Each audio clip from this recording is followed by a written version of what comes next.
श्रीराम विजय ग्रंथ अध्याय 31. अहिरावण आणि महिरावण. वक्रतुंड महाकाय सूर्यकोटी समप्रभ निर्विघ्नं कुरु मे देव सर्वकार्येषु सर्वदा. गणनाथ गणपती रविशुक्र बृहस्पती. श्रीराम विजय ग्रंथ प्राकृतवाणी प्रवर्तते. श्रोता वक्ता सावधाना भवन्तु. श्री गणेशाय नमः. श्री सीतारामचंद्राभ्याय नमः. जो रणरंग धीर रघुवीर रविकुल मंडन राजीवनेत्र रजनीचरांतक रमणीय गात्र राजराजेश्वर रमापती. आत्मा राम अयोध्यानाथ आनंद रूप अक्षय व्यक्त परात्पर अमल अनित्य आद्य अनंत अनादि. जो तर हे रामाचं वर्णन करता आहे सगळे.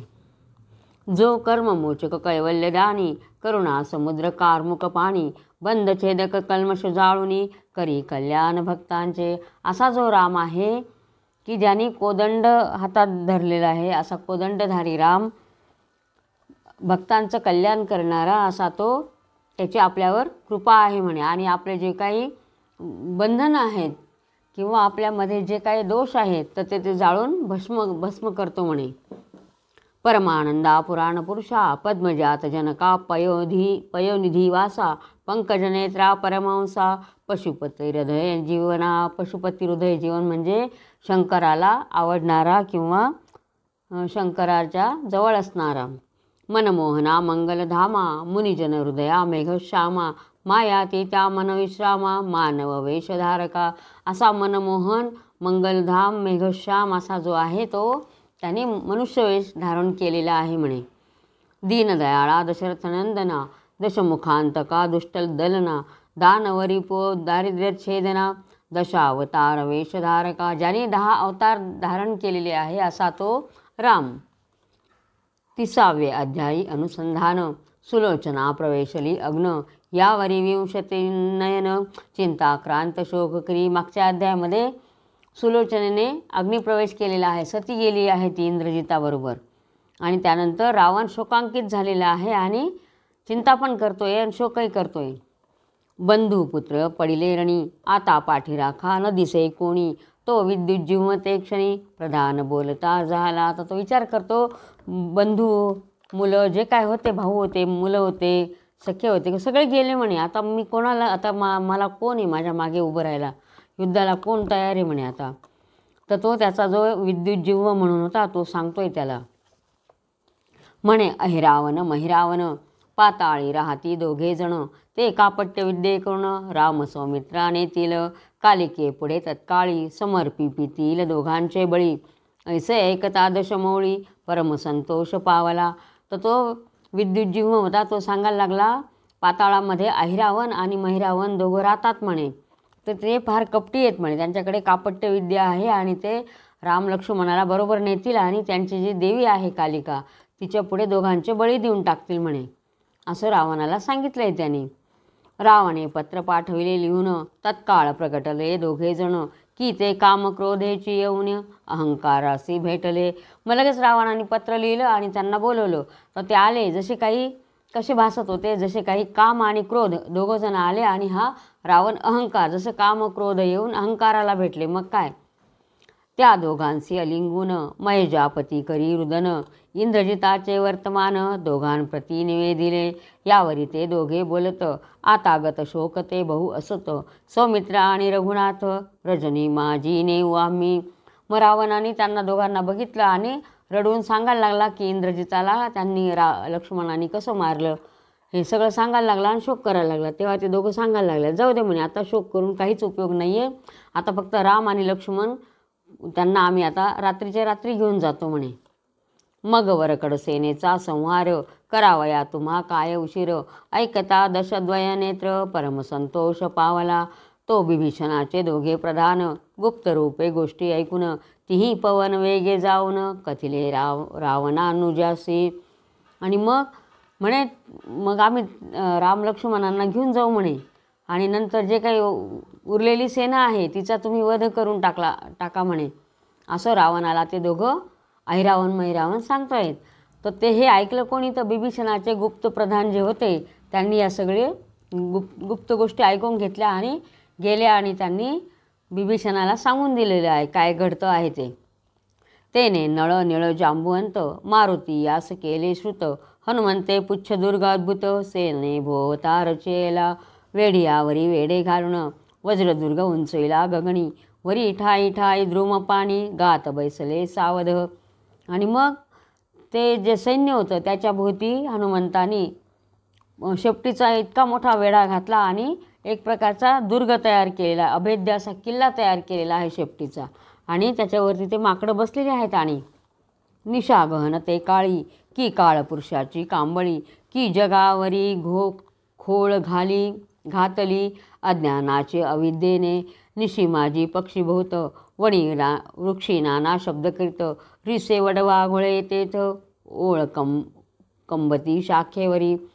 आणि इतकी काळी रात्र होती, अंधारी रात्र होती. आणि त्यावेळेला जसं काही एखाद्या काळपुरुषाने काळ्या रंगाचा कांबळाच पांघरलेला आहे किंवा अज्ञान आणि अविद्येवर जशी काही एखादी काळी खोळ घातलेली आहे त्याप्रमाणे. आणि रात्री ते अपशकुन होत होते. आणि पक्षी जे होते, कोणते पक्षी? रीस, वटवाघळं आणि हे ते उलटे टांगले जात होते वटवाघळं आणि ओरडत होते, ते नाना शब्द करत होते. भूत्या आणि यक्षिणी गोंधळ घालती महावणी महाज्वाळ रूप दावणी गुप्त होती अप्सरा भूत खेत असे गोंधळ घालत होते. स्मशानी मातले प्रेतगण भयानक रूपे दारुण छळिती अपवित्रा लागून पवित्र देखोनी पळती ते पिंगळे थोर किलबिलती. पिंगळे ओरडत होते. भालवा दिवा भीते बोभाती चक्रवाकाचे शब्द उमटती टिटवी बोलती तेवणी. मग रात्री हे ओरडत होते, कोल्हे ओरडत होते, नंतर घुबड ओरडत होते आणि चक्रवाकांचे पण शब्द उमटत होते. टिटव्यासुद्धा ओरडत होत्या. कुमुदी मिलिंद मिळती सवेग मस्तकमणी निघती उरग निधाने प्रगटली सांग येऊ म्हणती सभाग्या. तर अशा रात्र अशी होती जसं काही एखादा सापाच्या ह्याच्यावरचा मणी असा, तशी ती रात्र भासत होती काळसर्पासारखी. असो ऐशी निशा दाटली थोर तो पातले दोघे असुर दुर्गावरी गरजती वानर मार्ग अनुमात्र दिसेना. आणि ते वानर त्या शेपटीचा जो किल्ला केलेला होता त्याच्यावरती बसलेले होते, त्यांना जायला जागाच नव्हती. असुर करी तीक्ष्ण शूळ फोडू पाहती दुर्ग सबळ तो शूळ मोडले तत्काळ कोट अचळ वज्राहुनी. तो शूळाने तो तोडायला बघत होते तो दुर्ग किल्ला, पण त्यांच्याच्याने काही तोडला जात नव्हता तो. मग ते ऊर्ध्वपंथे उडवणी दुर्गमर्यादा ओलांडुनी जेथे निजले लक्ष्मण चाप पाणी उतरले तेथे अकस्मात तो कणकहरण चर्मावरी निद्रिस्त दोघे लीलावतारी की शिवा आणि विष्णू शेजारी अवनीवरी निजेले. मग ते ऐरावण मैरावण होते ते वरती उडाले आणि त्यांनी खाली बघितलं तर सोनेरी हरणाचं जे जीन होतं, कातडे होतं, त्याच्यावर ते दोघंजणं झोपलेले होते, राम आणि लक्ष्मण. जसे शंकर आणि विष्णू झोपलेले आहेत त्याप्रमाणे. आधीचं निद्रा सुखघन वरी राक्षसे गातले मौन मग शय्ये सहित उचलवणी मस्तकी घेऊनी चालले तेथेच कोरिले विवर लांब योजने सप्तसहस्र सप्तघटिकेत यामिनीचर घेऊन गेले दोघांशी. आणि मग त्यांना उचललेलं आहे आणि खाली विवर कोरलेला आहे भुयार. त्या इतकं लांब कोरलं की 7,000 योजने लांब त्यांनी विवर कोरलं आणि ते 7 घटकेंमध्येच ते राक्षस त्या दोघांना घेऊन गेलेले आहेत राम लक्ष्मणांना. पुढे 13 सहस्र योजन दधी समुद्र ओलांडून तेथे महिकावती नगर पूर्ण लंकेहुनी विशेष. मग पुढे 13 सहस्र योजन गेल्यानंतर तो दधी समुद्र जो होता तो ओलांडून, दह्याचा समुद्र ओलांडून तिथं ते गेले आणि लंकेपेक्षा सुद्धा विशेष असं महिकावती नगर जे होतं तिथं जाऊन पोचले आहेत ते. कामक्रोध दोघेजण आत्मयासी घालिती आवरण तैसे निशाचरी राम लक्ष्मण सदनी दृढ रक्षिले. जसं कामक्रोध आपल्या आत्म्याला आवरण आपल्यामध्ये येतात कामक्रोध, त्याप्रमाणे ते दोघा राक्षसांनी राम लक्ष्मणांना पक्क धरलेलं आहे, एका घरामध्ये घेऊन गेले. नगर मध्यभागी देऊळ 21 योजने उंच सकळ सबळ ते भद्रकालीचे मुख्य स्थळ महाविशाळ भयंकर. तर तिथं गेल्यानंतर नगराच्या मध्यभागी 21 योजने उंच असं एक भद्रकालीचं मंदिर होतं. तिथं घेऊन गेलेले आहेत ते. असो दधी समुद्र तेरी जाण 20 कोटी पिशिताशन मकरध्वज भलाढ्य पूर्ण दृढ रक्षणात ठेविला. आणि तो दधी समुद्र होता तिथं 20 कोटी भूतांना किंवा राक्षसांना तिथं ठेवलेलं होतं. आणि तिथं मकरध्वज होता तो पण तिथं रक्षणासाठी ठेवलेला होता. मैकावती तर रामलक्ष्मण निद्रिस्तवरी मोहन त्यावरी नागपाशी बांधून बैसती रक्षण अहिमही. ते आधीच झोपलेले होते, त्यानंतर त्यांना त्यांच्यावर मोहिनी विद्या टाकलेली आहे आणि नागपाशांनी बांधून ठेवलेलं आहे रामलक्ष्मणांना. असो इकडे सुवेळीसी जाण काय झाले वर्तमान निशी संपता चंडकिरण उदया चळा पातला. मग इकडे काय झालं, सुवेळेला सकाळ झालेली आहे आणि बघतायत ते. घ्यावया रघुनाथ दर्शन समस्त पावले वानरगण तो शय्ये सहित पूर्ण दोन्ही निधाने न दिसती तव देखिले भयानक. विवर घाबरे पाहती वानर सुग्रीवादिक कपी समग्र गजबजले देखोन्या. तर बघतात ते तर हे दोन अमोल ठेवा म्हणजे कोण, राम आणि लक्ष्मण. तर ते काही दिसतच नव्हते आणि सगळे बघता आहे. तर जिथं जे राम लक्ष्मण झोपलेले होते त्या ठिकाणी मोठं असं भुयार त्यांना दिसलेलं आहे. आणि मग ते बघितलं त्यांनी सगळ्यांनी आणि सुग्रीव आणि बाकीचे जे वानर होते सगळे घाबरले आहेत. मग पाहती वानर तो 12 गावे पाय थोर असुराचे उमटले भयंकर रघुवीर भक्त पाहती. आणि मग तिथं बघतात तर 12 गावं व्यापून जातील एवढ्याने मोठ्यांल्या पावलांच्या खुणा तिथं असुरांचे राक्षसांचे पावलं उमटलेले त्यांना दिसलेले आहेत. या चराचराचे जीवन जे कमलोद्भवाचे देवतार्चन चोरी चोरीले म्हणून हृदयपिटी सुग्रीव सकळ वानर तया क्रंदती धरणीवरी अंगे घालिती एक नाम घेऊन हाका फोडती धाव रघुपते म्हणून या. आणि मग म्हणे अरे देवा म्हणे कुठे गेले राम लक्ष्मण असं म्हणून सगळेच रडायला लागले. कोणी जमिनीवर लोळतंय, कोणी राम राम म्हणून हाका मारतंय. सगळे शोधतायत राम आणि लक्ष्मणांना. जगद्वंद्या राजीव नेत्रा का उबगलासी आम्हा वानरा तू परात परा आदी सोयरा कोठे गेलासी उपेक्षुणी. तो बिभीषणा आला धावण म्हणे स्थिर असा अवघेजन ही गोष्ट जाता बाहेर पूर्ण येईल रावण युद्धासी. आणि मग सगळे आरडाओरडा करताय. कोणी म्हणतं आम्हाला का सोडून गेला असं त्यांचा शोक चालू आहे सगळ्यांचा. आणि तेवढ्यात बिभीषण आला पळत आणि तो सांगतोय की तुम्ही शांत राहा म्हणे सगळे. अशा वेळेला बाहेर ही गोष्ट फुटू देऊ नका की इथं राम लक्ष्मण नाही आहेत. जर रावणाला कळालं की इथं नाही आहेत असं तर मग तो रावण येईल आणि सगळ्यांना मारून टाकेल. तर तुम्ही शांत राहा म्हणे असं बिभीषण सांगतोय त्यांना.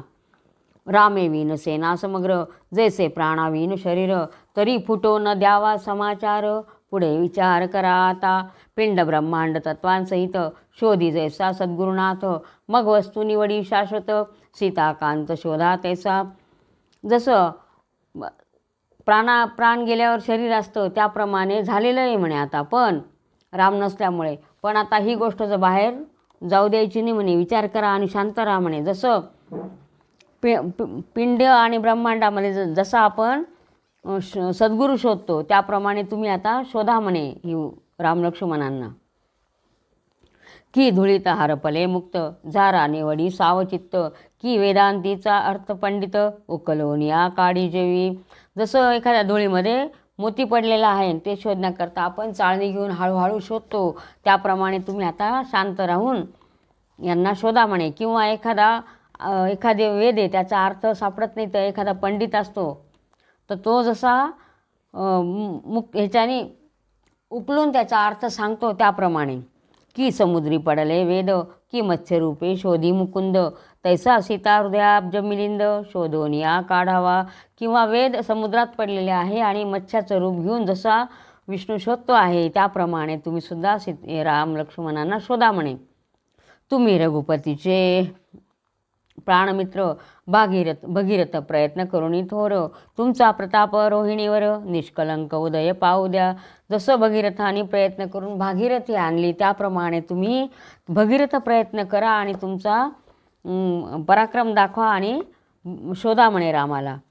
तुमचे भाग्यासी नाही पार, सुखरूप आहे वायुकुमार, तो क्षण मात्रे रघुवीर, काढिला आता शोधुनिया.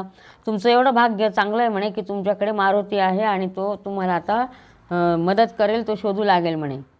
मग मारुती पुढे वानर, घालिती कित्येक नमस्कार, म्हणती तुझं विण रघुवीर, ठाई न पडे सर्वथा, रामप्राप्तीसी कारण, तू सद्गुरु सामासी पूर्ण, काम क्रोध अहिमनी निवटून, आत्मा राम दाखवी. जसं गुरु आपल्याला मार्ग दाखवतात त्याप्रमाणे तू आमचा आता सद्गुरूच झालेला आहे म्हणे, तर तू आता आम्हाला रामाची प्राप्ती करून दे, राम दाखव म्हणे, असं मारुतीला ते सगळे वानर सांगतायत. पूर्वी सीता शुद्धी केली पाही, आता रामासे पाडी तुची ठाई, ऐसे ऐकता ते समयी, राघव प्रिय बोलता, म्हणे मागे तू सीतेला शोधून आणलं आणि आता रामाला शोधून आण म्हणे. म्हणे एकन लागता क्षण, वीरांची गोळ हा शोधून, बंधू सहित सीतारमण, सुवेळेसी आणि तो. थांबा म्हणे, आता एक क्षण सुद्धा वाया घालवायचं नाही, ही सगळी पृथ्वी मी पालथी घालतो म्हणे, ब्रह्मांड पालथं घालतो आणि रामलक्ष्मणांना शोधून आणतो, असं मारुती सांगतोय त्यांना. मग म्हणे सुग्रीवा बिभीषणा, तुम्ही रक्षावी कपिसेना, विजय श्रीयेशी अयोध्या राणा, असुर निवटोन आणि तो. तर विजयश्री प्राप्त करूनच येतो म्हणे मी, आता तुम्ही फक्त या वानरांना सांभाळा, असं सुग्रीवाला आणि बिभीषणाला सांगितलंय मारुतीने. आणि चालला येतो रामलक्ष्मण शोधायला. नळनीळ अंगद जांबुवंत, घेऊन प्रवेशे विवरात, 7 सहस्रे योजने तेथ, अंधकार घोरपई, चौघे कासावीस होऊन, मार्गी पडले मूर्छा येऊन, मग ते मारुतीने बांधून, आणले उचलोनी बाहेरी. तर नळ निळ अंगद जांबुवंत हे 4 जण त्या भुयारामध्ये उतरलेले आहेत आणि ते भुयार इतकं लांब होतं, 7000 योजने दूर. तेव्हा तिथं सर्व अंधार होता. तर त्या अंधारातून जाता जाता चौघांना मूर्छा यायला लागली, बेशुद्ध पडायला लागले. तेव्हा मारुतीने त्यांना शेपटीने बांधलं आणि उचलून बाहेर आणलेलं आहे. लागताची शीतळ पवन, सावध झाले 4 जण, प्रकाश देखोनी या नयन, उघडते झाले ते काळी. आणि बाहेर आल्यावर सावध झाले, त्यांना प्रकाश दिसला आणि गार हवा लागल्यावर. तव 20 कोटी राक्षस येऊन, मकरध्वज बैसला रक्षण, मग 5 ही वेश पालटून, कावडी होऊनी चालले. तव असुर दटाविती तया ते, कोठे रे जाता येणे पंथे, येरू म्हणती जातो तीर्था ते, महिकावती पावया. आणि मग ते 5 जण आलेले होते, त्यांनी ब्राह्मणांचा असं तीर्थयात्रेला जाणारे जे कापडी असतात त्याप्रमाणे त्याचा वेश घेतलेला आहे आणि चाललेले आहेत ते वेश पालटून. मग तिथं जे असुर होते रक्षणाला ठेवलेले, तर म्हणे कुठे चालले म्हणे तुम्ही, तर म्हणे आम्ही तीर्थयात्रेला चाललेलो आहे आणि महिकावती जे नगर आहे ते आम्हाला बघायचं आहे म्हणे. अंतरिक्ष करोनी उड्डाण, घेऊ कालिकेचे दर्शन, ऐसे एकताची वचन, सर्व राक्षस क्षोभले, सकळ दंड उचलवून, कपिसी करती ताडन, मग हनुमंते पायी धरून, मारिले अपटोनी तत्काळे. आणि त्यांनी पाहिलं आणि त्या म्हणे आम्ही आता इथून उड्डाण करून जाऊ असं म्हटल्यावर त्या राक्षसांनी लगेच राग आलेला आहे आणि त्यांनी त्या दंडाला उचलून हे करायला लागले, जाऊ देत, मारायला लागले, त्या माकडांना मारायला लागलेले. मग तेवढ्यात ते मारुती रूप धारण केलं स्वतःचं आणि त्या राक्षसांच्या पायाला धरून मारायला सुरुवात केली. ऐसे देखता विपरीत, राक्षस धावले समस्त, प्रताप रुद्र हनुमंत, तैसा कृतांत क्षोभला, असंख्यात कुंजर भारी, प्रवेशती 5 केसरी, तैसे 5 ते अवसरी, राक्षस सर्व मारिले. जसं हत्तींचा जो कळप असतो त्याच्यामध्ये 5 सिंह आलेले आहेत हत्तींच्या दळामध्ये, त्याप्रमाणे ते हे 5 जण सुटले त्या राक्षसांना मारत. 20 कोटी पिशिताशन, 5 वीरे भारे बांधून, पृथ्वीवर या पटवून, समुद्रात भिरकाविले. तर 20 कोटी भूतांना राक्षसांना त्यांनी मारलेलं आहे त्या 5 वीरांनी आणि पृथ्वीवर आपटून मारून आणि समुद्रात फेकून दिलेलं आहे. तो मकरध्वज धावून, भिडला मारुतीसी येऊन, मुष्टी प्रहारे करून, एकमेकासी ताडती. मग तो मकरध्वज आलेला आहे आणि तो मारुतीशी युद्ध करायला लागलेला आहे, मुष्टियुद्ध. सप्त पाताळे दणानत, परमक्षोभला हनुमंत, हृदयी देऊनी मुष्टी खात, मकरध्वज पाडिला. वक्षस्थळ मारुती बैसोन, म्हणे तुझा आता सोडविल कोण, येरू म्हणे अंजनी नंदन, जवळी नाही ये काळी, तो जरी येता धावून, तरी तुझ्याकरिता शतचूर्ण तोची माझा पिता जाण ऐकोनी मारुती शंकला. मग तो मकरध्वज आणि मारुती दोघांचं युद्ध चालू झालं आणि मारुतीने त्याला खाली पाडलेलं आहे त्या मकरध्वजाला आणि त्याच्या छातीवर जाऊन बसला आणि तो म्हणतोय आता तुला कोण सोडवल सांग म्हणे. मग तो सांगतो म्हणे आता आता हनुमंत नाही म्हणे माझ्याजवळ, अंजनीचा बाळ जो माझ्याजवळ यायला पाहिजे तो नाही म्हणे, कारण तोच माझा पिता आहे म्हणे आणि त्याने तुला तो जर असता तर त्याने तुला आत्ता मारून टाकलं असतं म्हणे. मग हे ऐकल्यावर मारुतीला असं वाटलं की अरे मी कसा काय याचा पिता, असं त्याचा विचार करायला लागला मारुती. मग तयासी हाते धरून म्हणे सांग कैसे वर्तमान ब्रह्मचारी हनुमंत पूर्ण तू सुत कैसा झालासी. म्हणे हनुमंत तर ब्रह्मचारी तू त्याचा मुलगा कसा काय म्हणे. मीच हनुमंत रुद्रावतार तू म्हणवितोसी माझा कुमर सांगा ती हसती साचार सांग प्रकार कैसा तो. आणि तो मारुती जो आहे ना म्हणे तो मीच आहे म्हणे, रुद्रावचा अवतार आहे म्हणे मी, आणि तू म्हणतो की तू माझा मुलगा आहे तस. आणि मग हे ऐकल्यावर सगळे हसायला लागले. येरू म्हणे लंकादहन करुण येता वायुनंदन स्वेदेश शरीर संपूर्ण ओलावले ते काळी. तर तो आता मकरध्वज त्याच्या जन्माची कथा सांगतोय. तर जेव्हा लंकादहन करून मारुती येत होता तेव्हा त्याचं शरीर पूर्ण घामाने ओलं झालेलं होतं म्हणे. तो स्वेद हस्ते निपटोन कपाळीचा टाकीला जाण तो समुद्री पडता मगरीने गिळला तोची मी जन्मलो. आणि मग ते मारुतीने त्याच्या अंगाचा घाम असा निपटून खाली टाकलेला आहे तर ते समुद्रामध्ये मगर होती, त्या मगरीने तो गिळला आणि त्यापासून माझा जन्म झालेला आहे म्हणे. ऐसा वृत्तांत सांगुनी पुत्रे मस्तक ठेविला चरणी तो मगरी आली धावणी वल्लभासी पाहावया. असं म्हणून त्या मकरध्वजाने मारुतीच्या चरणावर मस्तक ठेवलेलं आहे आणि तेवढ्यात ती मगरी पण आलेली आहे पतीला बघायला. म्हणे स्वरूप दिसते लहान जेव्हा केले लंकादहन त्या काळीचे स्वरूप पूर्ण प्रकट होऊन संशय फेडावा. मग ती म्हणे आता तर तू खूप लहान दिसतो म्हणे, ज्या वेळेला तू लंकादहन केलं तेव्हा भव्य रूप होतं तेव्हा ते मला दाखव म्हणे, असं ती मगरी मारुतीला सांगते. मग भीमरूप धरिले ते क्षणी मगरी लागली दृढचरणी म्हणे चिंता न करावी म्हणी अयोध्यानाथ सुखी असे. आणि सांगते ती की तुम्ही काही काळजी करू नका म्हणे, मी अयोध्येचा नाथ म्हणजे राम लक्ष्मण जे आहेत ते सुखात आहेत म्हणे. इथं अहिमही कपटी दोघेजण घेऊन आले राम लक्ष्मण उदयिक देवी पुढे नेऊन बळी समर्पितील 2 प्रहरा आपण देवळात जाऊन बैसावे गुप्त रूपे करून ते स्थळी राम लक्ष्मण भेटतील तुम्हासी. ऐसे ऐकता सीता शोक हरण बोलता झाला संतोषोन म्हणे असुरा ते वधोन तुझा नंदन स्थापिने त्या काळी त्या स्थळी.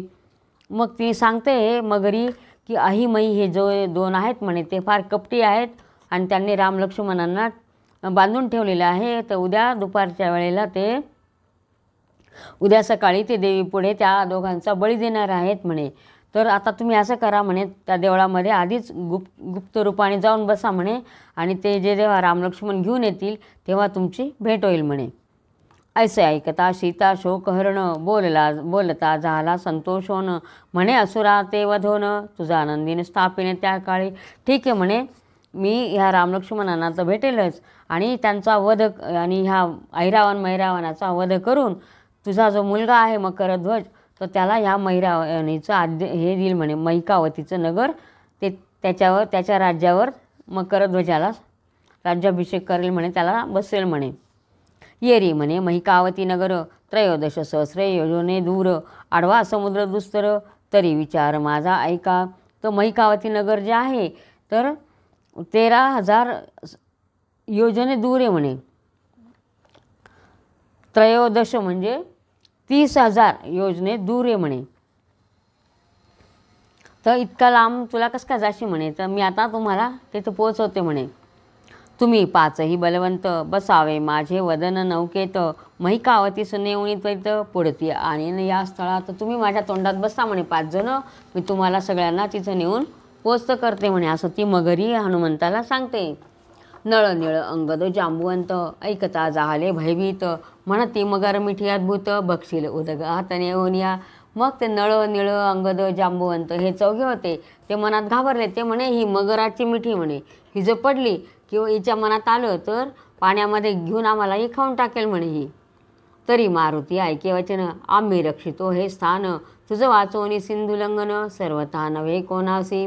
मग तेथे उभा राहून हनुमंते चिंतिले श्रीरामचरण, जय यशस्वी श्रीराम म्हणून अकस्मात उडाला. मग ते म्हणे आम्ही इथंच थांबतो. मारुतीला सांगतायत ते चौघजण, आणि तूच जा म्हणे तिकडे, उड्डाण करून त्या बाजूला जा म्हणे. मग मनोवेगे हनुमंत आला तेव्हा महिकावतीत, 21 दुर्वे रक्षकांसहित, कोणासे न कळत ओलांडिली. तर इतका गुप्त रूपाने आला तर 21 किल्ले होते ते त्यांनी कोणाला न कळत ओलांडून गेला तो तिकडे. अणुरेणुहुनी लहान, झाला सीता शोकहरण, भद्रकालीचे देवालय देखोणी, आत संचरला ते काळी. आणि त्या अणुरेणूपेक्षा सुद्धा लहान रूप धारण केलेलं आहे, एकदम छोटंसं. आणि तो भद्रकालीच्या मंदिरामध्ये गेलेला आहे. कापट्य अनुष्ठाने बहुत, राक्षस करती देवळात, मध्यमांस विप्रप्रेत, आत पूजनासी ठेविले. मग इतके ते कपटी राक्षस होते, त्यांनी त्या देवळामध्ये मद्य, मांस आणि ब्राह्मणांचे प्रेतसुद्धा पूजेसाठी आणून ठेवलेले होते. भ्रष्टशास्त्रे काढिती, एकमेकासी एक वाचून दाविती, ऐसे करता मोक्षप्राप्ती, प्रमाण ग्रंथी लिहिली असे. आणि मग ते तिथले त्यांचे शास्त्र काढायचे आणि वाचून दाखवायचे एकमेकाला, की असं केलं की मोक्ष मिळतो, तसं केलं का हे मिळतं, असं हे ह्या ग्रंथामध्ये हे लिहिलं, हे त्या ग्रंथामध्ये तो पुरावा आहे, असं ते सांगून एकमेकाला वाचून दाखवत होते ते राक्षस. ऐसे ऐकता रामभक्त, म्हणे यासी कैसा मोक्ष प्राप्त, आता कपाळ मोक्ष त्वरित, पावती हस्ते माझिया.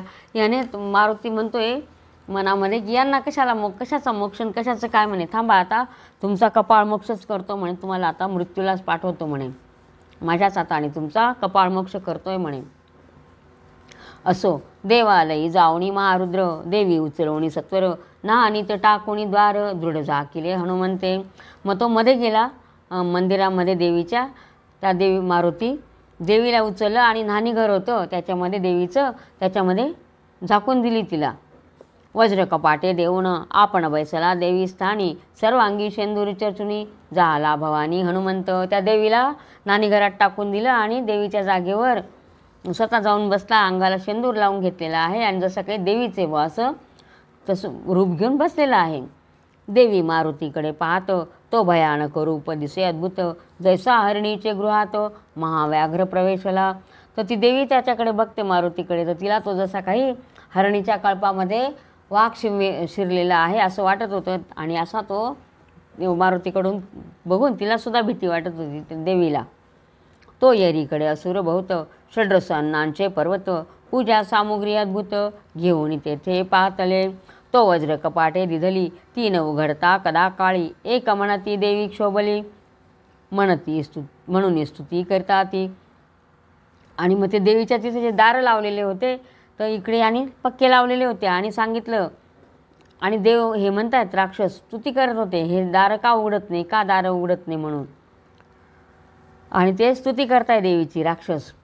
ऐसा लोगुटला एक मूर्त, तो रुद्ररूपिणी आत बोलत, म्हणे धन्य तुम्ही भक्त, बळीसी रघुनाथ आणिला. आणि मग एक घटकाभर शांत राहिले आणि मग नंतर आतून आवाज आलेला आहे. तर ते कोण बोलत होतं, देवीच्या रूपातील हनुमंत बोलत होता. म्हणे माझे रूप बहुत तीव्र, पाहता जातील तुमचे नेत्र, तरी पाडून गवाक्षद्वार, पूजा आधी समर्पा. ऐसे देवी बोले आतुनी, अहिमही हर्षले ते क्षणी, म्हणती धन्या मी त्रिभुवनी, भक्त शिरोमणी दोघेही. तर ती हनुमंत बोलतोय की तुम्ही म्हणे खूप चांगलं केलं आहे म्हणे, की मला बळी द्यायला प्रत्यक्ष रघुनाथाला आणलेलं आहे म्हणे. आणि आता त्याच्या आधी म्हणे मी तुमच्यावर खूप संतोष झालेली आहे म्हणे, आणि आधी मला तुम्ही अन्न पाणी द्या म्हणे, याच्यातून अन्न टाका म्हणे, आधी पूजा हे करा म्हणे, समर्पा म्हणे मला, मग नंतर मला अन्नाचं नैवेद्य दाखवा, असं सांगतोय तो.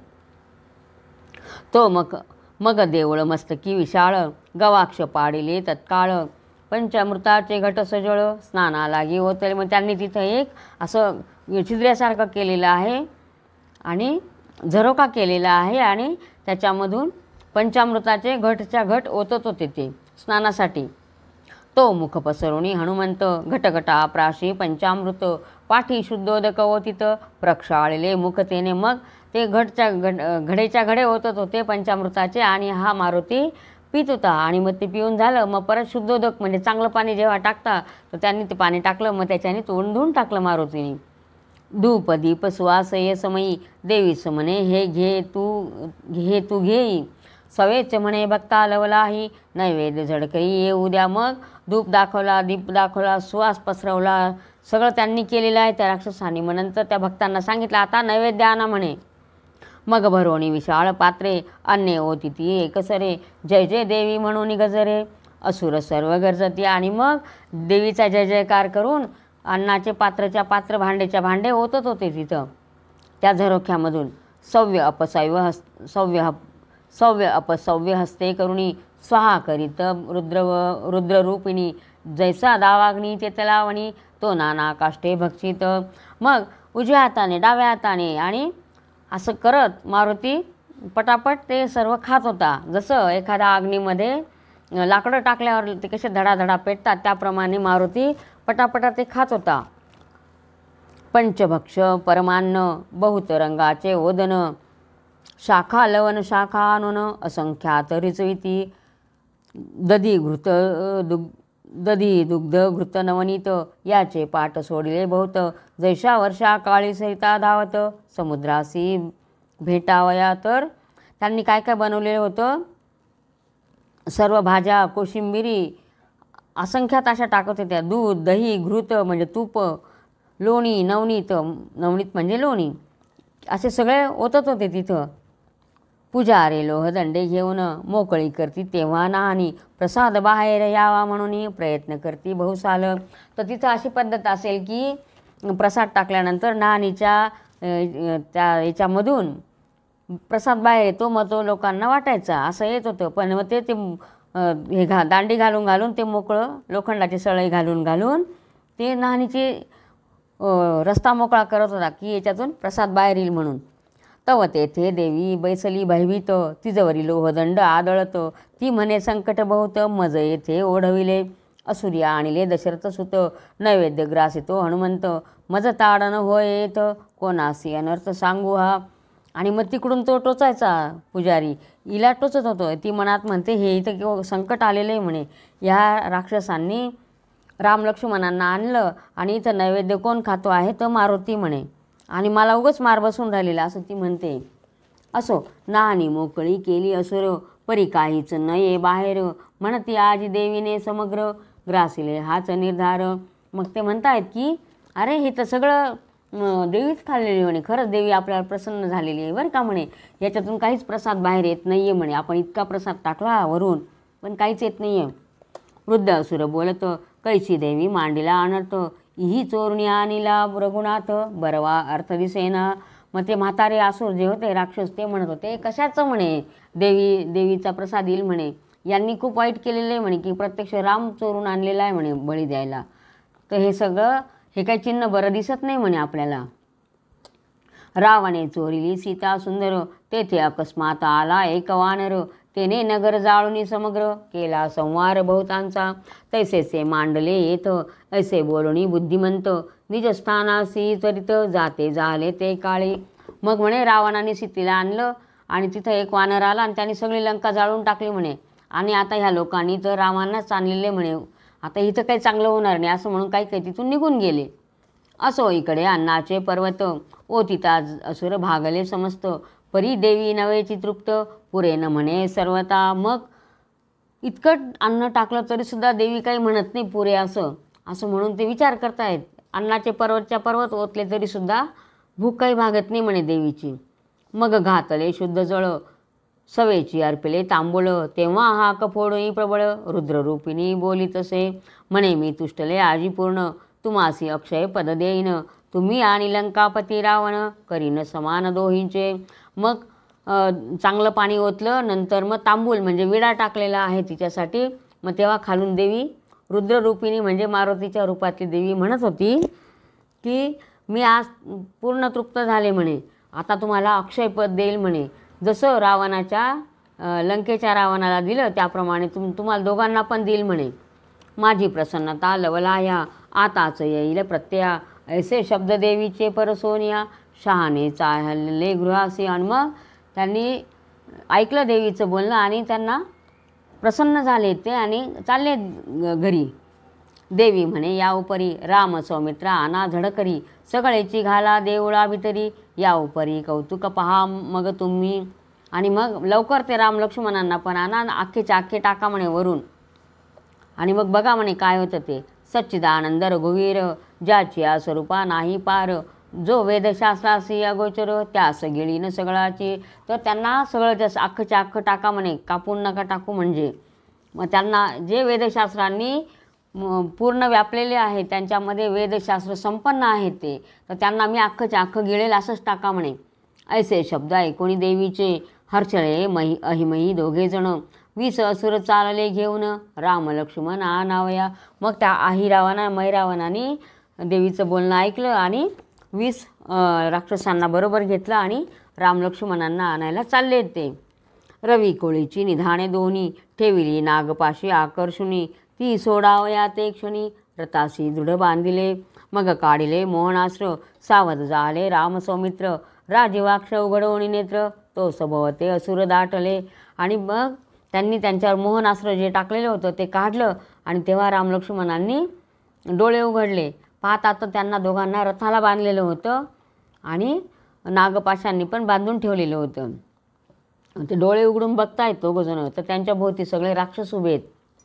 श्रीराम सौमित्रासी बोले, बारे शत्रूंनी आपणासी आणिले, आमुचे धनुष्यबाण हिरोणी नेले, रथी बांधिले दृढ आम्हा, जानकी सारिकी चिद्रत्न, गेले दुःख सागरी बुडवून, भरत त्यागिले आता प्राण, हे वर्तमान जाताची. तर राम लक्ष्मणाला सांगतो म्हणे, ह्या शत्रूंनी आपलं धनुष्यबाण तर घेतलंच आहे म्हणे, पण आपल्याला बांधूनही ठेवलेलं आहे. आता कशाला जानकीला आपण सुटका करू शकू म्हणे. आणि हे जर कळालं भरताला, तर तो पण प्राण आत्मदहन करून टाकेल किंवा आत्मत्याग करेल म्हणे. कौसल्या सुमित्रा दोघीजणी, प्राण देतील ऐकता क्षणी, वसिष्ठादी महामुनी दुःखचक्री पडतील, बिभीषण सुग्रीव हनुमंत, नळनीळ अंगद जांबुवंत, माझे प्राण सखे समस्त, प्राण देतील ऐकता. आणि तिकडे कौशल्या सुमित्रा दोघीसुद्धा प्राण देतील. नंतर वसिष्ठ मुनींना खूप दुःख होईल म्हणे. आणि माझे जे प्राणसखे आहेत कोण, बिभीषण सुग्रीव हनुमंत नीळ नळ अंगद जांबुवंत, हे सगळेसुद्धा ही वार्ता ऐकून आत्मत्याग करून टाकतील म्हणे. देव समस्त बंदी पडले, त्यांचे धैर्य दुर्गा आजी खचले, क्षुधित पात्रावरून उठवले, तैसे झाले देवांशी. जसं देवांना आशा होती की राम येईल आणि आम्हाला बंदीखान्यातून मुक्त करेल, पण आता जसं काही एखाद्याला जेवायला वाढलेलं आहे आणि त्याला पात्रावरून उठवून दिलेलं आहे, त्याप्रमाणे देवांना झालं असेल की आता आपली काही सुटका होत नाही रावणाच्या बंदीखान्यातून. तसं आता असावे धैर्य धरून, जरी संकटी पावेल उमारमण, तरीही एक क्षण मात्रे विघ्न, निरसोने जाईल सौमित्रा, जो साक्षात रुद्रावतार, तो आमुचा हनुमंत साचार, येथे जरी पातला सत्वर, तरी असुरा संहारिता, साक्षात शेष नारायण, अवतारी पुरुष राम लक्ष्मण, समयासारखे वर्तमान, दाविती खूण जाणीजे. मग म्हणे आता काय करावं म्हणे, एवढं संकट आहे आणि ह्या वेळेला आपल्याजवळ कोण पाहिजे होतं, तर प्रत्यक्ष शंकर म्हणजे कोण, प्रत्यक्ष रुद्रावतार कोण, तर मारुती. तो जर असता तर त्यांनी आपलं संकट निवारण केलं असतं म्हणे. आणि हे असं म्हणतायत, पण ते का बरं म्हणतायत, साक्षात शेष आणि नारायण दोघं अवतारी पुरुष आहेत, पण ते असं का म्हणू शकता, कारण ते मनुष्य रूपात होते. हे मनुष्य रूपात असल्याची खूण दाखवण्यासाठी किंवा मनुष्यासारखे आपण सुद्धा हताश होऊ शकतो हे दाखवण्यासाठी त्यांनी फक्त म्हटलेलं आहे की मारुती आपल्याला सहाय्य केलं असतं म्हणे. असो राक्षसी राम सौमित्र, रथी बांधिले दृढ सत्वर, सिंदूरवर्ण पुष्पहार, गळा घातले ते धवा. आणि मग राक्षसांनी राम आणि लक्ष्मणांना रथावर बांधलेलं आहे घट्ट. नंतर गुलाबी शेंदुरासारखे पुष्पहार टाकलेले, फुलांचे हार घातले गळ्यामध्ये आणि वरून टाकला शेंदूर. वरी उधळती शेंदूर, पुढे होत असे वाद्यांचा गजर, नग्न वस्त्रे करुणी समग्र, असुर हा का फोडती. आणि हातामध्ये तळपते शस्त्र घेतलेले आहेत आणि शेंदूर उधळत आणि ओरडत चाललेले आहेत ते असुर. चालविले तेव्हा मिरवित, तव नगर लोक आले समस्त, पहावया श्री रघुनाथ, एक चढती गोपुरी. आणि मग नगरातले लोक होते जे ते प्रजा सगळी बघत होती. कुठे वरती घरांच्या वरती गोपुरांवर चढून चढून बघत होते की हा राम कसा आहे. देखता दोघे सुकुमार लोकांसी न धरवे गहिवर नेती शव लागले नीर हाहाकार झाला. ते बघतायत तर किती बिचारे सुकुमार आहेत म्हणे दोघंच्या दोघं, असं म्हणून लोकांच्या डोळ्याला पाणी वाईट वाटत होतं, पाणी येत होतं डोळ्यातून. नरनारी आक्रंदत एकची वर्तला आकांत चराचर जीव समस्त पाहुनी या रघुनाथा शोक करती. सगळ्या जीवांना सगळ्या प्राणीमात्रांना वाईट वाटत होतं, सगळे शोक करत होते. मग 3 प्रदक्षिणा करून देवळी आणले दोघेजण देवीची कपाटे उघडण आत लोटून दिधले. आणि मग देवीने सांगितलं होतं की अख्खंच्या अख्खं टाकून द्या म्हणे. मग त्यांनी खरंच देवीचं जे दार होतं तिथून त्या दोघांना लोटून दिलं. 3 प्रदक्षिणा केल्या देवळाला आणि देवाचं दार उघडून मध्ये लोटून दिलं दोघांना, राम लक्ष्मणांना.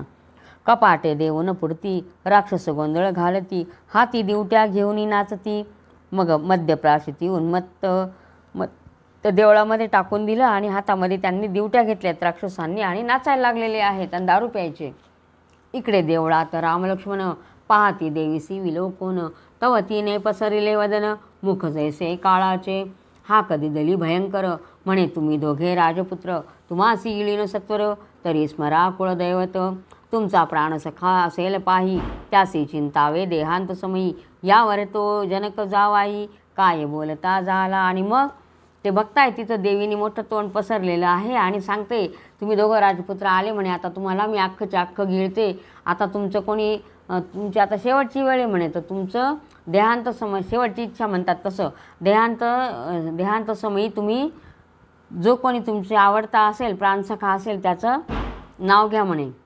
जरी अनर्थी पडिले भक्त तरी ते माझे स्मरण करीत तो मी आजी रघुनाथ संकटी स्मरू कोणासे. तर राम विचार करतो आहे जर भक्त संकटात पडतात त्यावेळेला माझं नाव घेता आणि आता मी संकटात आहे तर मी कोणाचं नाव घेऊ म्हणे, असा विचार करतोय राम.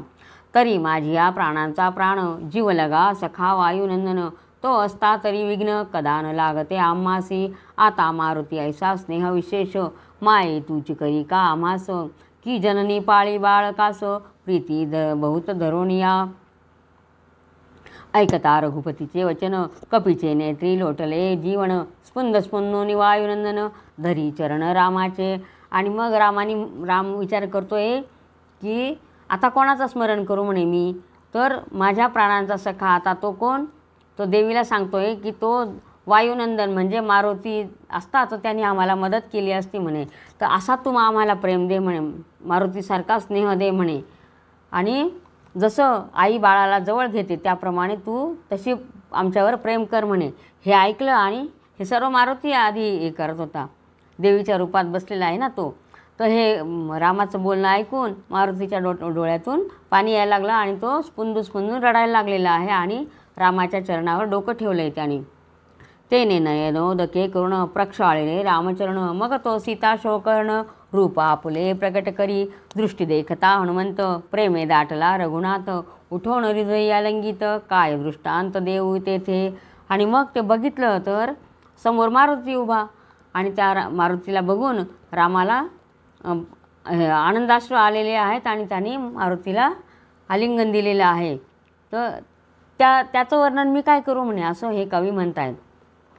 कवींनी तर्क केले बहुत परी त्या सुखास नाही दृष्टांत पाठी राखा कैवारी भक्त मारुती ऐसा नव्हेची. तर मारुतीसारखा भक्त असल्यावर त्याला मी कशाची उपमा देऊ म्हणे, मला काही हे नाही देता येत म्हणे, उपमा देता येणार नाही म्हणे या प्रसंगाला.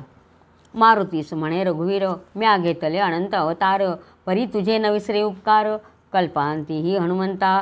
मी भरपूर अवतार घेतले म्हणे आणि याच्या पुढे पण घेईल, पण तुझे हे उपकार मी कधीच विसरणार नाही, कोणत्याही जन्मात विसरणार नाही, असं राम मारुतीला सांगतोय. तुझ्या उपकारा नाही मिती काय काय आठवू मारुती असो यावरी उर्मिलापती हनुमंतासी भेटला. आणि मग रामही बोलतोय आणि लक्ष्मणाने पण हनुमंताला आलिंगन दिलेलं आहे, भेटला आहे तो पण लक्ष्मणसुद्धा. श्रीराम म्हणे हनुमंता कैसे शत्रू वधावे आता येरू म्हणे तुम्ही चिंता न करावी काही मानसी. तुम्ही मागे असा लपोन एक एक असुर बोलावून तयांची शिरे छेदून करीन चूर्ण येतेची. तुम्ही माझ्या मागे लपून बसा म्हणे, आता मी एकेका राक्षसाला बोलवतो आणि त्यांना मारून टाकतो म्हणे, असं मारुती रामाला सांगतायत. राम म्हणे, माझे धनुष्यबाण जरी देशील मज आणून, तरी हे असुर संवारीन क्षण मात्र न लागता. तव बोले वायुनंदन, मी मारिन अहिरावण. मग कपाटे उघडवून महिरावण वधा तुम्ही. आणि मग राम म्हणे, तू जर मला गुप्तवेशाने माझं हे आणून दिलं, धनुष्यबाण आमचे आणून दिले, तर ह्या राक्षसांना मारायला आम्हाला वेळ लागणार नाही. तेव्हा मारुती म्हणतो, हो म्हणे, मी आधी ऐरावनाला मारतो आणि नंतर मग तुम्ही महिरावनाला हे दारं उघडले की त्याचा तुम्ही वध करा म्हणे. तेव्हा गुप्तरूपे हनुमंत जाऊन दोघांचे आणले धनुष्यबाण. पाठीशी लपवणी राम लक्ष्मण, आपण देऊनी होनी बैसला. मग धनुष्यबाण आणून दिले आणि आपण देवी होऊन बसला आणि मागे रामलक्ष्मणांना लपवून ठेवलेलं आहे. मग म्हणे, अहिरावणा तू आधी घेई माझ्या दर्शना, ऐकताची ऐशा वचना, येरू प्रवेशे देवळी. मग देवी म्हणते, म्हणजे देवी रूपात मारुती म्हणतोय, आधी तू माझं दर्शन घे म्हणे. ऐरावणाला आहे दर्शनाला. जैसा पंचाननाचे दरित, वारण प्रवेशे उन्मत्त, की व्याघ्राचे जाळीत, मृग अकस्मात संचरे. जसं सिंहाच्या गुहेमध्ये हत्ती आलेला आहे किंवा वाघाच्या जाळीमध्ये वाघ ज्या जाळीत बसला आहे तिथं अचानक हरिण आलं, त्याप्रमाणे तो ऐरावण आलेला आहे. की भुजंगाचे बिळी देख, प्रवेशला जैसा मूषक, की मरण नेओनी पतंग मूर्ख, दीपासी भेटो लागला. किंवा सापाच्या तोंडात उंदीर आलेला आहे किंवा पतंग असतात ते ज्योतीवर अचानक झडप घालता, त्यांना काही कळत नाही आपण मरणार का काय ते. तसं त्याप्रमाणे हा ऐरावण आलेला आहे. तैसा प्रवेश अहिरावण, भयानक देवी देखून, धाके धाकेची नमन करिता झाला ते धवा. आणि त्याने ते देवीचं भयानक असं रूप पाहिलेलं आहे आणि भीतभीतच तो आलेला आहे मध्ये आणि नमस्कार करतोय. देवी चरणी मस्तक ठेविला, देखोनी महारुद्र क्षोभला, असुर पाय रगडीला, शतचूर्ण केला मस्तक. आणि देवीच्या पायावर जसं मस्तक ठेवलं त्याने अहिरावणाने, तसं मारुतीने त्याच्या डोक्यावर पाय ठेवलेला आहे आणि त्याच्या डोक्याचं हे चूर्ण करून टाकलं त्याचं मस्तक. हस्तपाद झाडी ते क्षणी, तेने दनावली मंगळजणी. तो दनानं भयंकर ऐकोनी, शहाणे उठवणी पळाले. आणि तो हातपाय झाडायला लागला आणि त्याचं ते पृथ्वी सगळी थरथर कापायला लागलेली आहे आणि ते बघून बाकीचे जे होते ते सगळे पळवायला लागले इकडून तिकडे. अहिरावणाचा गेला प्राण, मग महिरावण बोले वचन, म्हणे चार घटिका झाल्या पूर्ण, बंधू बाहेरी न यायची. इकडे ऐरावण मरून पडलेला आहे आणि तो महिरावण म्हणतोय 4 तास झाले हा मध्ये गेलेला आहे, अजून बाहेर कसा येत नाही म्हणे. काय तो पाहावया वृत्तांत, पुजारी जाय देवळात, तयाचा दयादही जात, त्याचे पाठी हळूहळू, देवळीचा अन्नप्रसाद समूळ, तोचे अवघा नाही पै नेईल, म्हणून यावता वेळ, देवळी तो प्रवेशला. मग पुजारीमध्ये जायला लागला तसा तो महिरावणाचा जो नातेवाईक होता तो पण जायला लागला आतमध्ये. आणि तो मनात विचार करतो देवीचा जो काही प्रसाद असेल तो आपल्याला नेता येईल म्हणे, म्हणून तो मध्ये घुसलेला आहे तो नातेवाईकसुद्धा. पुढील अंत काळे ओढीला, देवी प्रती नमावया गेला, तो मत्कुण प्राय रगडीला, पाया तळी हनुमंते. तो मध्ये गेला बघायला तो नातेवाईक ऐरावण महिरावणाचा, तर गेल्याबरोबर देवीने त्याच्या जसा पायाखाली ढेकून मारतात त्याप्रमाणे त्यांनी हनुमंतानी त्याला पण पायाखाली दाबून मारून टाकलेलं आहे. ऐसे देखोनी विपरीत, दुसरा चळचळा कापत, म्हणे हा होय हनुमंत, लंका जेने जाळली. आणि तो दुसरा होता त्यांनी पण बघितलं आणि तो म्हणतो अरे हा तर हनुमंत आहे म्हणे, ज्याने लंका जाळलेली आहे, असं म्हणून तो घाबरलेला आहे. अंगी मुरकुंडी वळवून, दारात आपटला येऊन, दोन्ही हस्ते करून, शंख करी आक्रोशे. आणि पळाला भीतीने, एकदम गाळण उडाली त्याची आणि दारामध्ये आलेला आहे आणि दोघी हातांनी शंख करायला लागला, ओरडायला लागला, बोंबा मारत मारत चाललेला आहे आणि सांगतोय म्हणे जेने लंका जाळली, तोच काळ बैसला देवळी, देवी मोरीत दाटली, पूजा घेतली सर्व येणे. आणि मग तो सांगतोय देवीला म्हणे त्यांनी याच्यामध्ये दाबून ठेवलेले म्हणे त्या मोरीमध्ये न्हाणीघरामध्ये, आणि देवीच्या जागेवर तो मारुती बसलेला आहे म्हणे. ती पूजा जी काही दिली ती सर्व मारुतीनेच घेतलेली आहे म्हणे. पुजिरिया सहित अहिरावण, यमपुरीस पाठविला पूर्ण, पिशिताशनम नाम ऐकता जाण पळो लागले चहूकडे. आणि म्हणे पुजाऱ्यासहित ऐरावनाला ह्या मारुतीने मारून टाकलंय म्हणे. आणि हे ऐकल्यावर जे बाकीचे जे राक्षस होते ते सगळे पळायला लागले जिकडे तिकडे. राक्षसा झाला आकांत एक एका ते धरुणी हनुमंत. ते त्याची पाववी मृत्यू दिशा लंगोन एक जाती. जिथे दिसायला लागले ते मारुती त्यांना मारून टाकायला लागलेला आहे. मग शस्त्रे कवचे बांधून सेना सागर एकवटून सिद्ध झाला मैरावण युद्धा लागी ते काळी.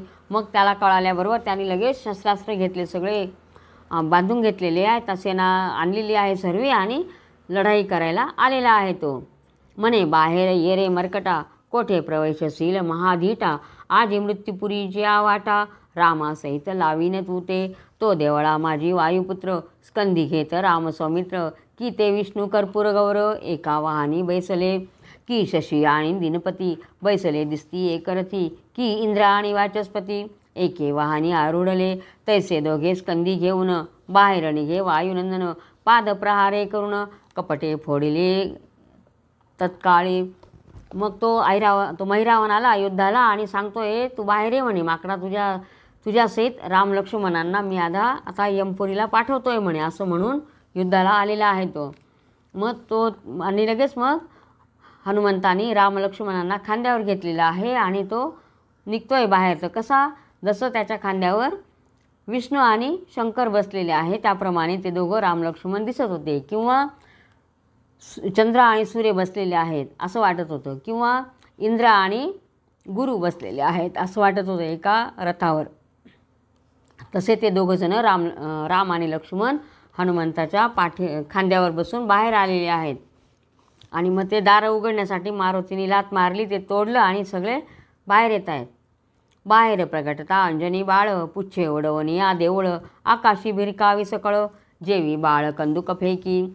देवालय देवी दारुण देवी सहित समुद्र जीवनी. टाकिता राक्षसी मिळवणी अंजनी तनय वेढीला. आणि मग त्यांनी ते एका शेपटीचा प्रहार केला, ते मंदिरे पाडून टाकलं आणि तिथली देवी होती काय आणि ते सगळे देवीसहित जे देवालय होतं समुद्रामध्ये टाकून दिलेलं आहे. आणि सगळ्या राक्षसांनी मग त्या मारुतीला वेढा घातलेला आहे. खाली राम सौमित्र उतरले श्रीरामे कोदंड चढविले. अचळ ठाण मांडले बाण लाविला चापासी. मैरावणास म्हणे रघुनंदन कपटियास आहे माझे बाण. तुझी वाट पाहतो अहिरावण तुझं धाडीनं त्याजपासी. राम मैरावणाला म्हणतोय चल तुला आता बाण मारून तुझ्या भावाबरोबर पाठवून देतो, अहिरावणाकडे पाठवतो म्हणे. असं म्हणून आता युद्ध सुरू झालेलं आहे. तो राक्षसे धनुष्य ओढून रामावरी सोडिले बाण. रघुनाथे ते शरद छेदून क्षणमात्र टाकिले. नरवीर श्रेष्ठ रघुनंदन महीवरी सोडित शतबाण. त्याचे ललाटी जाऊन एक पंक्ती बैसले. मग राम इकडून बाण मारायचा, तिकडून तो मैरावण बाण मारायचा आणि दोघांना बाण लागत होते आणि तिचं युद्ध चाललेलं आहे. परंतु राम जे बाण मारत होता ते त्याच्या कपाळावर पडत होते, कोणाच्या, मैरावणाच्या. परंतु परिनवल वर्तळे अद्भुत रुधिरबिंदू जे खाली पडत त्याचे मैरावण होत एकसारखे सर्वही. त्याला बाण लागायचे त्या मैरावणाला आणि ते जे रक्त खाली पडायचं त्याच्या थेंबातून अजून मैरावण उत्पन्न व्हायचे. कसे, सारखेच एकदम. लक्षांच्या लक्ष मैरावण त्यावरी राम टाकी बाण. त्यांची या रक्तबिंदूपासून कोट्यानुकोटी उपजती. त्याच्यावर बाण मारला की परत ते खाली पडायच्या ऐवजी रक्त पडायचं. रक्त पडलं की त्याच्यातून अजून कोट्यानुकोटी मैरावण तयार व्हायचे. तितुकेही रामावरी असुर करीते झाले शस्त्रमार. मग घाय टाळीत रघुवीर चकित पाहे चौकडे. आणि रामावर सगळ्याच्या सगळे शस्त्र टाकायचे. पण राम बघायचा आणि आश्चर्याने बघायला लागला राम की असं का होतंय. मग बोले चाप पाणी वैरी वधावे शस्त्रे करुणी. तव आगळेची होती ते क्षणी न कळे करणी कैसी हो. पण परत हे टाकायचं. मग म्हणे शस्त्रांनी मारलं तरी तेच व्हायचं. रक्त खाली पडलं की अजून उत्पन्न व्हायचे. मग म्हणे आता काय करावं याला. तव तो निर्वाणीचा भक्त वज्रदेही वीर हनुमंत. दृष्टी देखोणे विपरीत चिंताक्रांत पडियेला. मग तो लोक प्राणेश नंदन मगरीपाशी आला उठोन. ती सपुसे वर्तमान मैरावणाचे समूळ. आणि मग मारुती आला आणि त्या मगरीला विचारतोय की काय आहे हे, असं का होतंय. तेव्हा ती सांगते मगर, ती म्हणे, रंभा देवांगना जात होती इंद्रभुवना, तव भृगु ऋषी जाना, तिने अकस्मात देखिला त्यासी नाही केले नमन. म्हणे हा कुरूप वृद्ध ब्राह्मण, तव तो महाराज तपोधन, दिदला शाप दारुणीत. म्हणे एकदा जी अप्सरा आहे देवाची, कोण, रंभा, ती इंद्रभुवनातून जात होती म्हणे, इंद्रगृहाला चाललेली होती. तेव्हा तिने भृगु ऋषींना पाहिलं आणि पाहिल्यावर तिने त्यांना नमस्कार तर केलाच नाही, पण आणखी म्हणायला लागली की हा म्हातारा कुरूप असा ब्राह्मण कोण आहे म्हणे. तेव्हा त्या ऋषींनी तिला शाप दिलेला आहे म्हणे. तर शाप काय दिला, म्हणे तू सर्पिणी होऊनी विचरे सदा घोरवणी, धावून येरी लागे चरणी, म्हणे मज उशाप देईजे, येरू म्हणे तू होशील सर्पिणी, क्षण एक दिसशी पद्मिनी, एकदा सूर्य रेत पडताक्षणी, जाशी उद्धरून निजपदा, मग अहिरूप हिंडेवनी, एक क्षण झाली असे पद्मिनी, तो सूर्याचे वीर्यवरुणी अकस्मात वर्षले. आणि मग त्या हिला शाप दिलेला आहे रंभेला, काय, तर तू सर्पिणी होशील म्हणे. आणि मग ती गेली आणि तिने त्या ऋषींचे, भृगु ऋषींचे पाय धरलेले आहे. आणि मग त्यांनी सांगितलं की तू एकदा स्त्री होशील आणि नंतर सूर्याचं हे झाल्यावर मग तुझा उद्धार होईल म्हणे, तसं होईल म्हणे. तर ती सर्पिणी झाली आणि मग एक क्षणासाठी स्त्री झाली मग ती, आणि ते सूर्याचं रेत आकाशातून पडलं आणि मग अहिरूप झाला. मग अहिरूप हिंडे वनी, एक क्षण झाली असे पद्मिनी, तो सूर्याचे वीर्य करुणी अकस्मात वर्षले. मग ती सर्पिणी होऊन फिरत असताना एक क्षणासाठी स्त्री झाली आणि ते सूर्याचं रेत खाली पडल्यानंतर अहिचे मुखी वीर्य पडित, तो अहिरावण जन्म झाला अद्भुत, महीवरी ते रेत महिरावण तोटी झाला. आणि त्या सर्पाच्या तिच्या याच्यावर पडल्यामुळे अहिरावण झाला आणि ती सर्पिणी होती म्हणून हे झालं अहिरावण, आणि पृथ्वीवर पडलं म्हणून ते महिरावण झाला. रंभा गेली उद्धरुण, परी रक्तबिंदूचे होती महिरावण, हे चंद्रसेनेस वर्तमान, जाऊन या पुसावे. तर मग चंद्रसेना कोण आहे, तर ती अहिरावणाची पत्नी. तर तिला जाऊन विचारा म्हणे. मग तिलाच विचारायला चाललेले आहे की रक्तबिंदूचे महिरावण का तयार होता असं. अहिरावणाची पत्नी चंद्रसेना ते सत्यवचनी, हे हनुमंते ऐकोनी, उडे गगनी अकस्मात, महामहिकावतीस येऊन प्रवेशला तेव्हा राजसदनी, तो चंद्रसेना बैसली ध्यानी, चाप पाणी आठवीत. तर मग तो आला आणि महिकावतीला आला, महिकावती नगरीला आला मारुती, आणि बघतो तो गेला चंद्रसेनेच्या महालात. तर तिथं ती रामाचं ध्यान करत बसलेली होती. दृष्टी देखोणी रघुवीर, तीस चढला कामज्वर, म्हणे श्रीराम आयसा व्रतार, जन्मोजन्मी भोगावा. तर ती रामाचं ध्यान कसं करत होती की त्याला पतिरूपामध्ये जन्मोजन्मी मिळावा म्हणे, असं ती म्हणत होती, ध्यान करत होती रामाचं. तिच्या वेधे करून जाण, तीस लागले श्रीराम ध्यान, सकळ विसरी देहभान, गुंतले म्हण राघवा.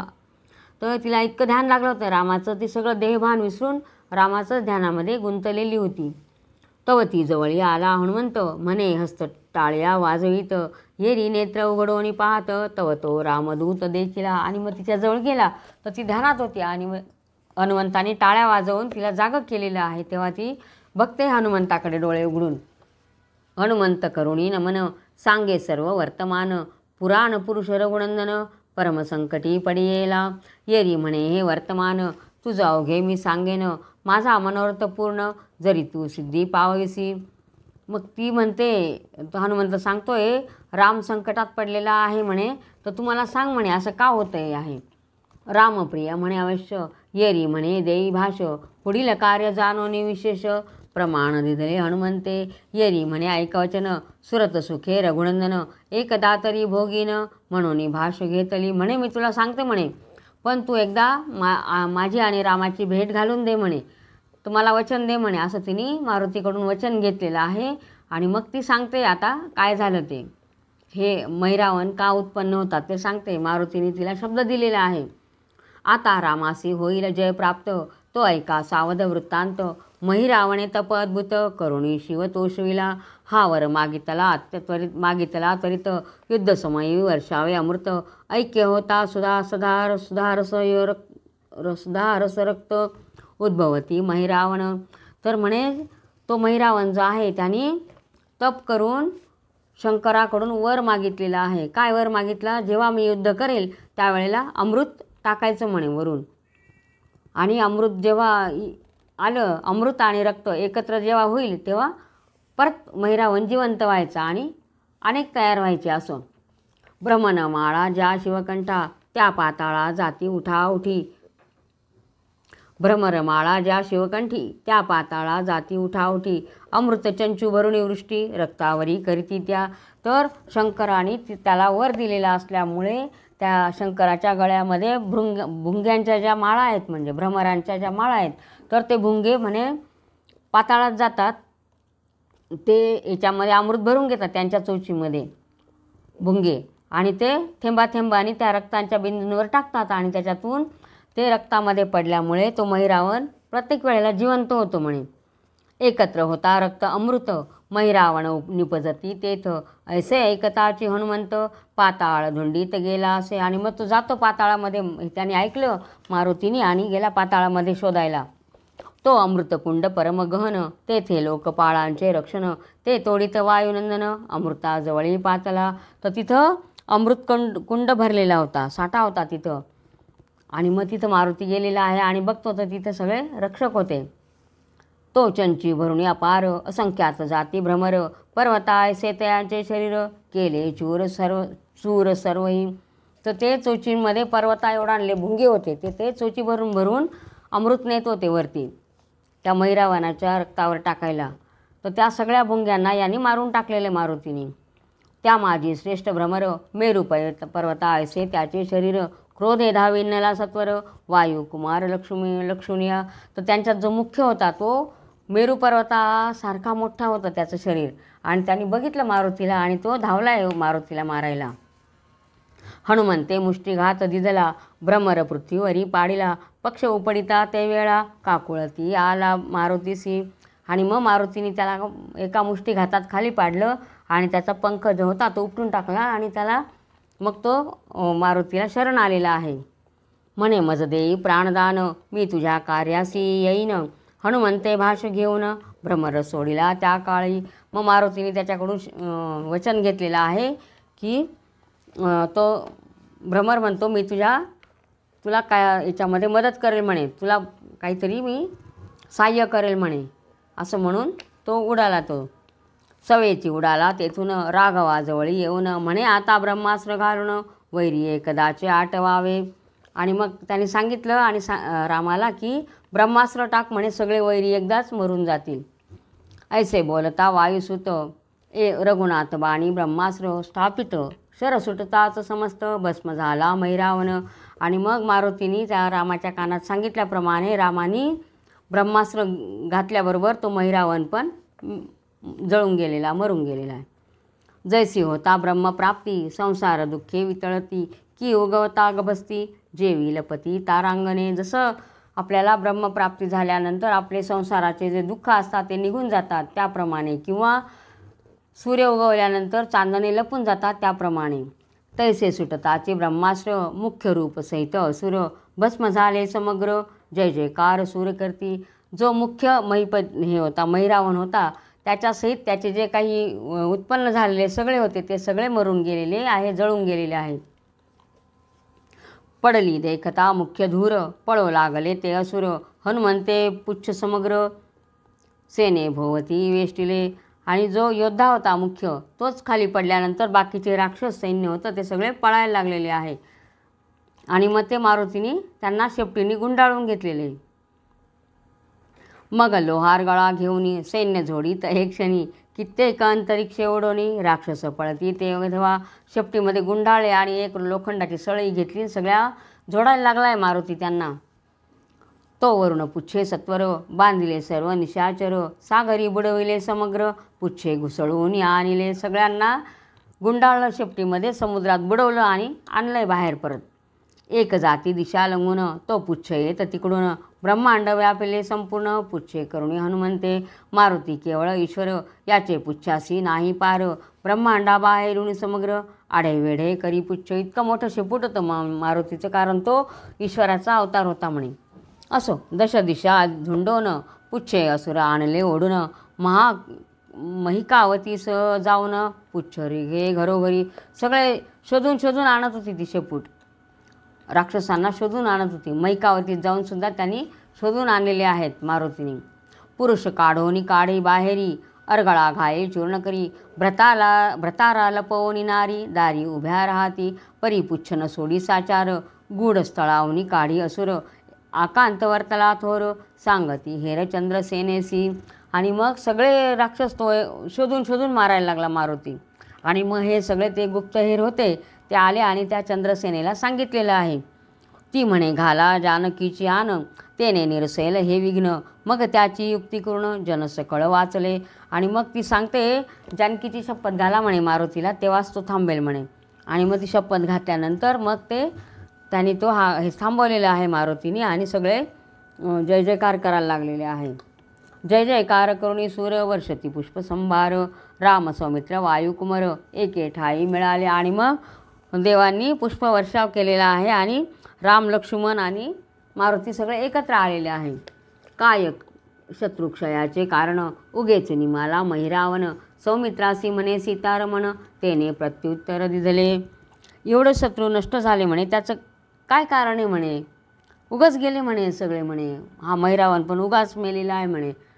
तर मग असं कोण लक्ष्मण विचारतो आहे, तेव्हा राम देतोय उत्तर.